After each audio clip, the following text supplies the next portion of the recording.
அன்று ஆசிரியர் மாணவர்களுக்கு பாடம் நடத்தி முடிச்ச பிறகு ஏதாவது சந்தேகம் இருந்தா கேளுங்க அப்படின்னு சொல்றாரு.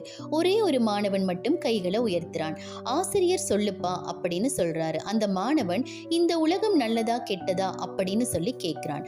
ஆசிரியர் பூனையோட பற்கள் நல்லதா கெட்டதா அப்படின்னு கேட்கிறாரு. இந்த மாணவனுக்கு எதுவுமே புரியல. அப்ப அந்த ஆசிரியர் சொல்றாரு, என்னோட கேள்விக்கான பதிலை நீ கண்டுபிடிச்சா உன்னோட கேள்விக்கான பதில் உனக்கே தெரியும் அப்படின்னு சொல்றாரு. இந்த மாணவனும் பூனையோட பற்கள் நல்லதா கெட்டதா அப்படின்னு சொல்லி அன்றைக்கு ராத்திரி பூராக யோசிச்சு பார்க்கறான். அவனுக்கு அதுக்கு பதில் தெரியல.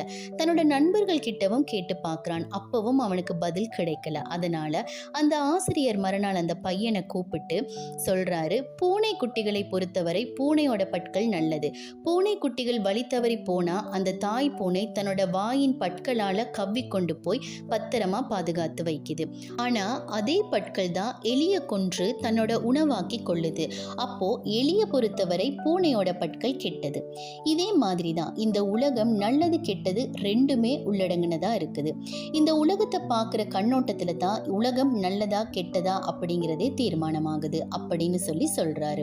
வேத வசனம் கூட இப்படியாக சொல்லுகிறது. சங்கீதம் 24 அதிகாரம் 1-2 வசனங்கள்.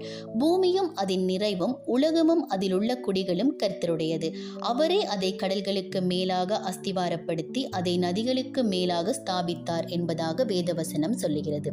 நம்ம பார்க்குற கண்ணோட்டத்துல தான் உலகம் நல்லதா கெட்டதா அப்படிங்கிறதே இருக்கு.